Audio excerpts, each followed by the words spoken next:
Hello. Thank you very much for the invitation to attend today's conference, and I apologize that I cannot be with you in person. I abhor everything about the death penalty. To my mind, it can in no way be compatible with human rights. The taking of a life is fundamentally incompatible with inherent human dignity. That is why I consider that the global struggle against the death penalty is of the highest importance, a struggle for its abolition de jure and the delivery of that abolition de facto.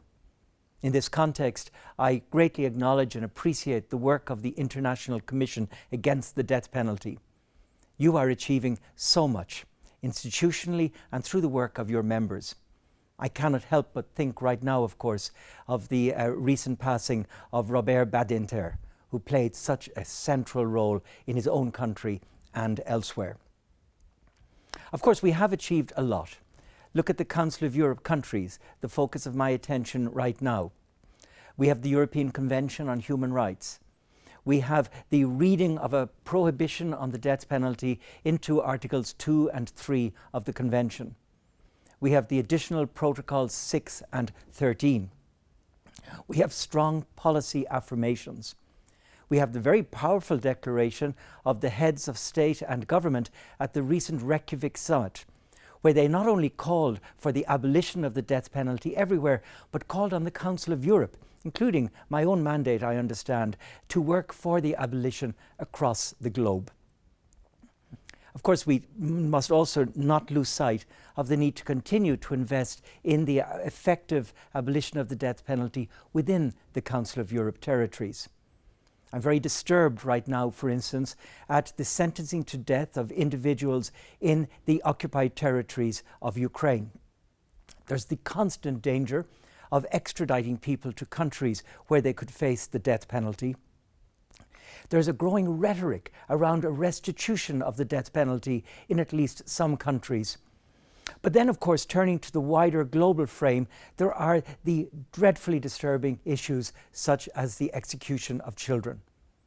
I had not appreciated how grave the situation is until I read the report that's being launched in Spanish today.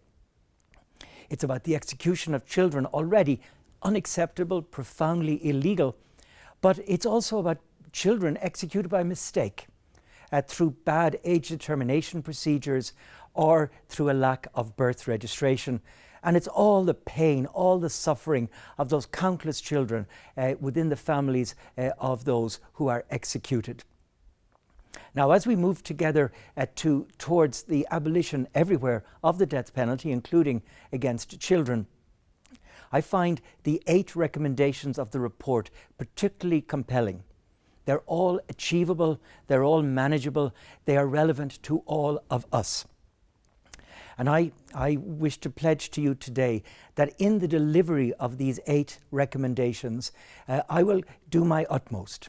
I will seek to fuel the debate within the Council of Europe member countries, and I will do so always in close consultation with young people, making sure that their views about the execution of young people everywhere are incorporated into my understanding and my action. And of course, I will do all of this in the closest possible cooperation with the International Commission. I thank you for your attention.